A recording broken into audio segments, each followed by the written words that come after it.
रात आप वापस आते ही सो गए, खाना भी नहीं खाया। ये भी नहीं बताया कि सैयद साहब ने मशवरा क्या दिया।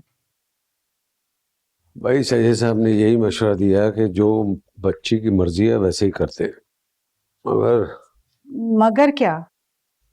मगर हमारी जो नरमीन है वो माइन से और मुझसे खफा है।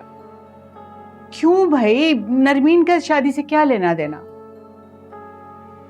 वो यही तो कहती है कि मेरा क्या लेना देना शादी से, वो शादी पे नहीं आएगी। भाई जाहिर है जिस लड़के ने उसे दुख दिया है वो अपनी बहन का रिश्ता उससे होते हुए कैसे देख सकती है। आप तरह यहाँ बैठे।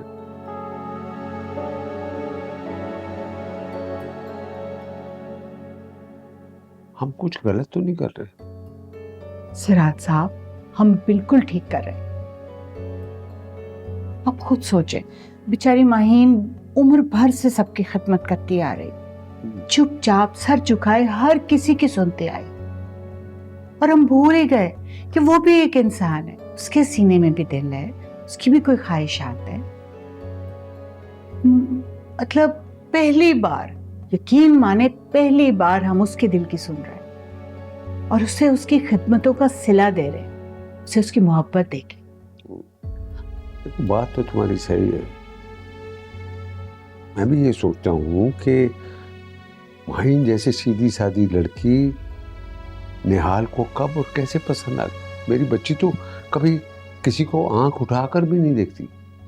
इस बात पे प्लीज आप माहीन को ना कुछ कहने बैठ जाइएगा, उसका कोई कसूर नहीं है।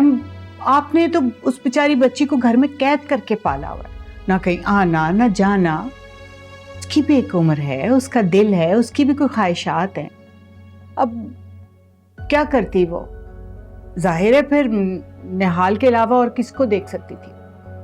लेकिन हमारी माहीन बहुत सीधी सादी है और निहाल को अल्लाह ने हिदायत दे दी है, और फिर देखें ये सारे किस्मत के हेर फेर होते हैं।